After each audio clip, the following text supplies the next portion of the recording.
밀짚모자 일당 폼 변화. 1. 징베. 징베는 어릴 적에 어딘가에서 태어나 넵튠 군인으로 생활하고 있었습니다. 이때를 보면 어떻게 보면 젊은 것 같으면서도 어떻게 보면 늙었죠. 그 후 피셔 타이거가 세계 귀족의 노예들을 해방시키고 세계 정부와 적대하게 된 형님을 지키기 위해서 그날로 군복을 벗고 피셔 타이거에게 달려갔죠. 그래서 어인들로 이루어진 태양 해적단이 결성되었습니다. 초창기에 징베는 굉장히 과격했다고 합니다. 어느 정도였냐면 난폭하기 짝이 없는 아론이 과하다고 말릴 정도였죠. 그 후 태양 해적단이 해체되고 징베의 강함이 해군 뒤에 들어가고부터 현상금이 2억 5천만으로 껑충 뛰었습니다. 징베의 강함이 퍼져나가 왕의 부하 칠물의 입단 제외까지 왔죠. 그 가입을 승낙한 후 시간이 지나 은인 흰수염의 목을 에이스가 노린다는 이야기를 듣고 스페이드 해적단 선장 에이스와 5일간의 혈전 속의 무승부로 끝났습니다. 그리고 임펠다운에서 루피를 처음 만나고 활약은 파동을 통한 공격과 바다에서 고래상어를 부를 수 있는 능력을 보여주어 활약을 톡톡히 보여주었죠. 그 후 조타수 재능이 있는 건지 군함의 키를 손쉽게 다루면서 배를 이끌었습니다. 정상전쟁에서 모리아를 손쉽게 데미지를 주는 모습과 아카이누를 디펜스하는 모습, 끝까지 도망을 포기하지 않는 집념 등 많은 커리어를 쌓았죠. 그 후 2년 후 어인섬에서 거대 와다치미를 굴려 상대에게 토스하고 각성한 호디의 격수를 쉽게 맞붙을 수 있는 실력을 가지고 있었습니다. 홀케이크 아일랜드에서는 빅맘 해적단을 탈퇴하기 위해 빅맘에 찾아가 잘못하면 영혼을 뺏길 수 있는 상황에서 그녀의 공포에 끄떡하지 않고 술잔을 반납하는 깡을 보여주었습니다. 그 후 빅맘이 밀짚모자 일당배에 접근했을 때 어인 공수도 무례관으로 사왕도 푸시할 수 있는 능력을 보여주었고, 와노쿠니에서는 과거 사이퍼폴이었던 후주를 무장색 기와 정권으로 그냥 무너뜨렸습니다. 2. 브룩이 인간 모습이었을 때는 완전 백인 마이콜필이 나는 얼굴이었고, 웨스트 블루 어느 왕국의 군인으로 살다가 모종의 이유로 룸바 해적단의 검사 겸 음악가로 입단했습니다. 그 후 라분과 만나 정을 쌓고 크로커스에게 라분을 맡기고 위대한 항로를 탐험했죠. 하지만 이때 선원들 상당수가 미지의 바이러스에 감염되었고 몇몇 선원들은 흩어지고 선장이 브룩에게 선장 대리를 맡기고 항해를 계속했죠. 그러다 강한 해적들과 전투가 벌어지며 패배하고 죽고 부활 열매의 힘으로 되살아나 마의 삼각지대에서 혼자 살았습니다. 그런데 스릴러바크에서 모리아에게 그림자를 빼앗기고 추방되고 아쉽게도 류마의 좀비에게 피지컬 차이로 계속 패배했습니다. 그러다 밀짚모자 일당을 만나 같이 싸웠는데 콧노래 300보 오니가르기로 그 시절 독자들에게 엄청난 스포트라이트를 받았습니다. 그 다음 날치라이더스와 싸울 때 자장가 플랑이라는 기술로 적이랑 같은 팀인 루피와 초파도 잠들게 만들어버렸죠. 그 후 2년 후 어인섬에서 발전된 모습을 보여주었습니다. 유체 이탈과 흥얼흥얼 눈보라배기로 자신의 소울 특성인 냉기와 합쳐진 공격으로 베인은 즉시 얼어붙는 퍼포먼스와 파티 뮤직으로 상대를 환각에 빠뜨리게의 공격을 딴 곳으로 흘리게 만들었죠. 포트랜드에서는 영혼의 외침으로 체스병 부하들의 영혼을 몸에서 빠져나가게 했고, 와노쿠니 편에서는 로빈과 블랙마리아가 싸울 때 방에 불이 번졌었지만 폰퍼레이드라는 기술로 황천의 냉기가 스며든 소울솔리드로 화재를 진압하였죠. 그리고 에그헤드에서는 버스터콜이 발령되자 아오키지처럼 구름마저 얼어붙게 만들어 배를 옮기는 재치를 보여주었습니다. 3.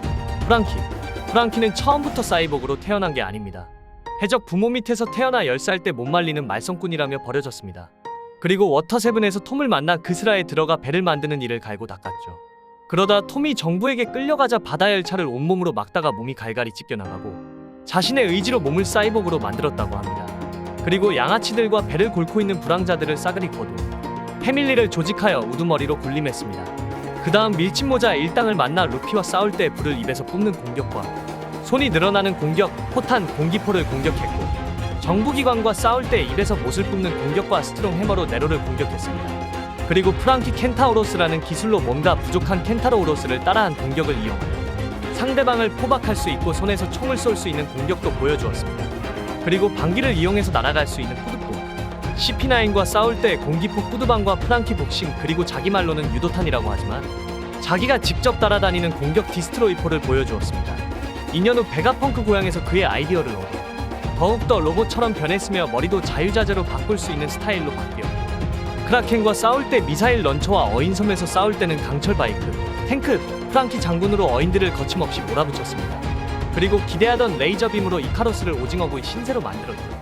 펑크 하자드에서는 베이비 5와 싸울 때 장군포와 프랑키 실드를 보여주었고, 드레스로자에서는 수플렉스와 니플라이트, 그리고 프랑키 아이언 복싱을 보여주었습니다.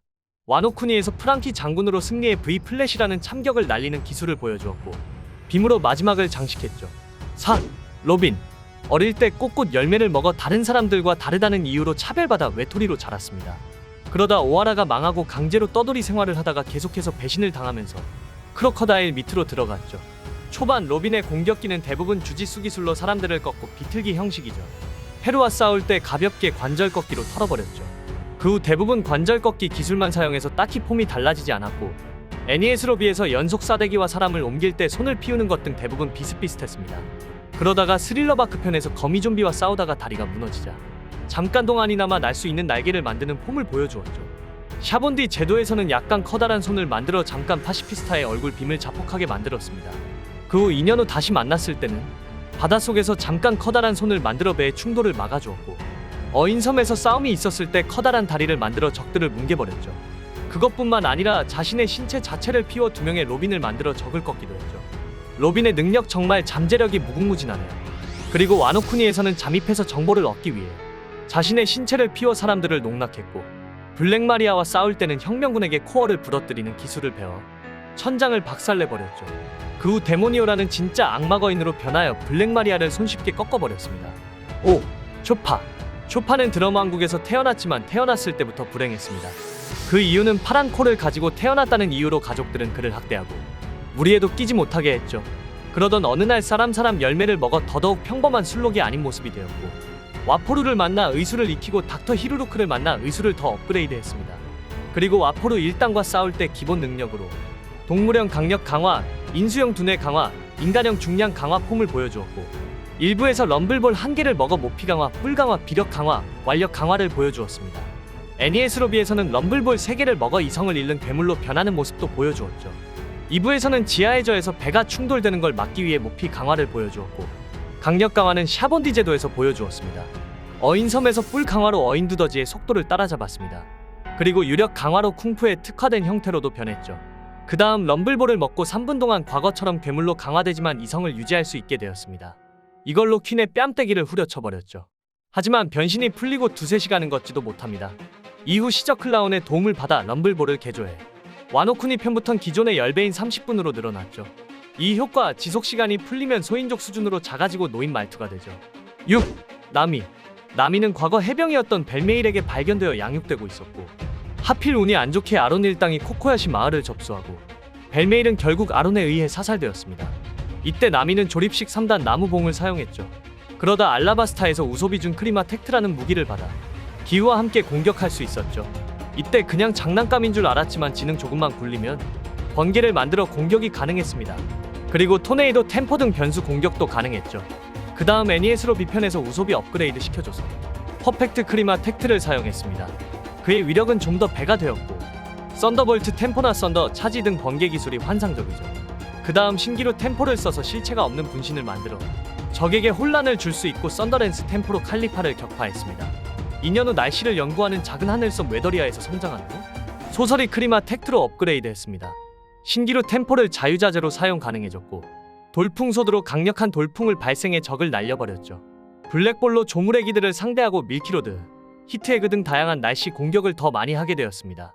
그 다음 우솝의 특기 식물을 이용해 더 업그레이드 시켜줘 여의봉처럼 길게 작게 만들 수 있어졌고 거기에서 더해 빅맘 호미즈인 제우스가 나미의 충신이 되어 번개 유도탄 공격도 가능하고 다양한 자유자재 공격도 가능해졌습니다. 7. 우솝. 야솝의 피를 이어받아 저격수의 재능이 돋보였습니다. 그러다 루피를 만나고 같이 항해를 하면서 더욱더 성장하였죠. 처음에 납구슬을 쏘는 기술을 사용하였고 그 다음 화약성이 담긴 구슬을 사용해 전투력이 업그레이드 되었습니다. 워터세븐에서 임팩트 다이얼을 가져와 루피에게 사용했고 화약성 기술과 연막탄 기술도 보여주었습니다. 그리고 수리검도 발사했고 각종 재밌는 기술도 선보였죠. 애니에스로비에서는 저격왕으로 변신해 좀 더 큰 투구 세총을 가져와 플레임 다이얼로 불새를 날리고 해바라기성이라는 기술로 탄이 눈앞에서 분산의 대폭발을 일으키는 폼을 보여주었습니다. 그 후 스릴러바크에서 아틀라스 유성, 끈끈이성, 흑광성 등 다양한 기술을 보여주었죠. 그 다음 2년 후 검은 투구라는 새총을 가져왔죠. 더 다양하게 공격을 할 수 있는데 불을 쓰는 기술, 수면 등 기술을 사용했고 더 나아가 팝 그린을 사용해 초록성 데빌, 초록성 사르가소, 라플레시아 등 식물을 이용한 공격을 할 수 있습니다. 해골 폭발초 이 기술이 짱멋이었죠. 그리고 드레스로자에서 견문색을 발동할 수 있게 되었고 그걸 이용해 멀리 있는 적도 볼 수 있게 되었죠. 식물 새총도 성장시켜 돌격 유성군이나 슈거를 쓰러뜨릴 때 사용해 멀리 있는 적을 명중시키는 폼을 보여주었습니다. 8. 상디. 요리가 특기여서 손을 쓰지 않고 다리로 상대를 제압하는 게 특징이죠. 발로 다지기, 분쇄육, 키코스 등 요리할 때 쓰는 명칭을 주로 사용합니다. 처음에는 그냥 발차기 공격으로 상대방을 상대하고 애니에스로 비해서 각성을 하여 디아블 잠브라는 기술을 발명합니다. 한쪽 다리를 주축으로 팽이처럼 회전시켜 다리에 지속적으로 마찰시켜 발화를 하죠. 이 기술에 맞으면 살이 불타버리며 뼈를 부수고 뼛속까지 태워버립니다. 활용점 정샷으로 에브라를 끝내버렸고 파시피스타와 싸울 때도 보여주었죠. 그 다음 2년 후 회전을 안 해도 사용할 수 있게 되었고 양발로 쓸 수 있게 되었으며 디아블 잠브로 다양한 기술을 선보였습니다. 그리고 월보를 쓸 수 있게 되어 손쉽게 날아다녔죠. 그 다음 제르마 더블식스에서 슈트를 받아 잠깐이나마 슈트 기술을 사용했습니다. 상디가 그토록 원하던 투명 기술을 사용할 수 있었고 방어력도 엄청 업되었고 하늘도 그냥 슈트의 기동력으로 날아다닐 수 있게 됩니다. 하지만 자신의 몸이 이상해지고 있다는 걸 알자 슈트를 박살내버렸죠. 와노쿠니에서 각성을 하여 자신의 몸이 부러져도 다시 원래대로 맞추었고 칼에 맞아도 끄떡없는 몸을 갖게 되었습니다. 그뿐만 아니라 엄청난 스피드를 갖게 되어 그 스피드와 디아블 잠브와 무장색을 합쳐 이프리트 잠브라는 기술을 만들어버립니다. 그의 불꽃색은 파란색으로 더욱 더 고열을 갖고 있죠. 퀸에게 사용해 오니가시마 밖으로 홈런을 쳐버렸죠. 그 다음 에그헤드에서는 세라핌에게 맞아도 끄떡없는 방어력을 보여주었고 키자로의 빔까지 막을 수 있는 폼을 보여주었습니다. 9. 조로는 쿠이나의 약속을 지키기 위해 세계 제1의 검사를 목표로 나아갔습니다. 삼도류 검사이고 처음에 캐버디에게 도깨비 참수를 시전해 정말 감격했습니다. 그 다음 3000세계로 미호크에게 패배하였고 드래곤 회오리치기라는 기술로 하찌를 날려버렸죠. 그 다음 이 도깨비 참수가 발전하여 불타는 도깨비 참수로 미스터 파이브를 날려버렸고 미스터 원과 싸울 때 잠깐이나마 각성을 보여주어 악마의 열매 능력자를 일도류 사자의 노래로 끝내버렸죠. 108 번뇌봉도 사용할 수 있게 되어 스카이피아에서 오음을 격파했습니다. NES 로비에서는 귀기 구도류라는 아수라의 환상을 보이게 하는 기술을 사용해 카쿠를 격파했습니다. 그 후 2년 후 그렇게 고전했던 파시피스타를 검을 쓸어버리고 어인섬에서 사자의 노래로 호디 존스를 기절시켰습니다. 흑승 빅드래곤 회오리치기도 사용해 철의 거북 등딱지를 그냥 쪼개버렸고 연옥 도깨비 참수라는 기술로 효조를 격파했죠. 드레스로자에서는 1080번 내봉과 3000세계의 업그레이드 버전 대천세계를 사용해 독자들에게 감격을 선물해 주었습니다. 그 후 와노쿠니에서는 귀기 구도류 아수라 발건 망자의 장난을 선보였고 패왕색 패기까지 사용할 수 있게 되어 여망 삼도류 도깨비 참수, 호랑이 사냥, 일백삼정 비룡시극 등 엄청난 전투력을 보여주었죠. 10. 루피 초반에는 고무고무 총, 고무고무 채찍, 고무고무 도끼 등 그냥 기본 공격기만 사용했습니다. 그러다 피니쉬 기술 고무고무 바주카, 폭풍 후 라이프를 썼죠. NES로 비편에서 루피의 공격기는 한 단계 업그레이드 되었는데 블루노와 싸울 때 기어 세컨드를 써서 독자들은 환호했습니다. 루피와 블루노의 대결에서 채속도를 따라잡고 제트 바주카로 블루노는 쓰러졌죠. 그리고 루치와의 대결에서 기어 세컨드 뿐만 아니라 기어 서드도 선보여 모두를 놀라게 했습니다. 거인의 팔처럼 거대해 파괴력도 어마무시했죠. 마지막 제트 게틀링건으로 장식하고 스릴러 바크편에서는 루피에게 그림자를 넣어 나이트메어 루피로 변신하여 엄청난 완력과 검술로 오즈를 농락했습니다. 그 후 기어 세컨드와 기어 서드를 섞은 제트 포탄으로 모리아를 끝내버렸죠. 그 후 2년 후 레일리에게 패기를 배우고 성장하여 샤본디 제도에서는 기어 세컨드를 다리로만 아니라 자유자재로 사용하여 무장색을 두르고 파시피스타를 한 방에 박살내버렸습니다. 바다에서는 크라켄을 쓰러뜨리기 위해 무장색 엘리펀트건을 선보였고 호디 존스에게 기어 세컨드의 업그레이드 공격인 레드호크를 사용해 데미지를 입혔습니다. 그리고 기어 서드 무장색 공격인 코끼리 총난타로 호디를 격파했죠. 그 후 드레스로자에서 도플라밍고 상대로 기어포스가 처음으로 나왔는데 기어 서드와 비슷하게 근육에 공기를 불어넣어 고무의 탄력이 극대화된 근육 풍선으로 만들고 거기에 무장색 패기를 둘러 고무의 탄력을 자유자재로 다루는 기술이죠. 하지만 리스크가 있어 10분 동안 힘이 없는 상태로 되고 패기를 쓸 수 없고 그래도 근육 풍선이 만들어진 부위에 따라 싸우는 법과 체형이 크게 달라지며 기어 포스 사용 도중 기어 서드처럼 공기를 다른 부위로 이동시켜 형태를 바꾸기도 하죠. 더욱더 강력하고 유도 주먹도 가능하고 하늘을 날 수도 있고 정말 사기적인 능력이죠. 그리고 기어 포스 스네이크맨은 좀 더 날렵한 폼으로 스피드를 살린 폼입니다. 블랙맘마는 마치 빠르게 떨어지는 총알 같으며 미래를 보는 견문색이지 않으면 피하기가 힘들죠. 탱크맨 버전은 사람을 끌어당겨 발사하는 대포 같은 공격을 하여 피해를 줄 수 있죠. 그 다음 와노쿠니에서 류오를 두를 수 있게 되어 레드록을 사용하였고 패왕색을 두를 수 있는 걸 터득하여 기어포스 오버콘건을 날리는 모습을 보여주었습니다. 그 다음 레전드 기어피프스죠. 땅과 모든 사물, 생물을 곰으로 만들 수 있고 엄청나게 자유자재로 싸움이 가능한 정도로 어처구니 없는 능력입니다. 빠른 달리기로 하늘을 날 수 있고 카이도우에게 맞아도 트램펄린처럼 다시 띠용 튀어올라 공격할 수 있죠. 하지만 리스크가 있어 어마어마한 생명력 및 체력 소모에 금 늙어버리죠. 그의 공격은 기간트, 줄넘기, 번개, 바즈란건, 두더지 피스톨 등이 있습니다. 기어 피프스의 공격기가 아직 다 나온 게 아니라 더욱더 기대가 되는 폼이죠.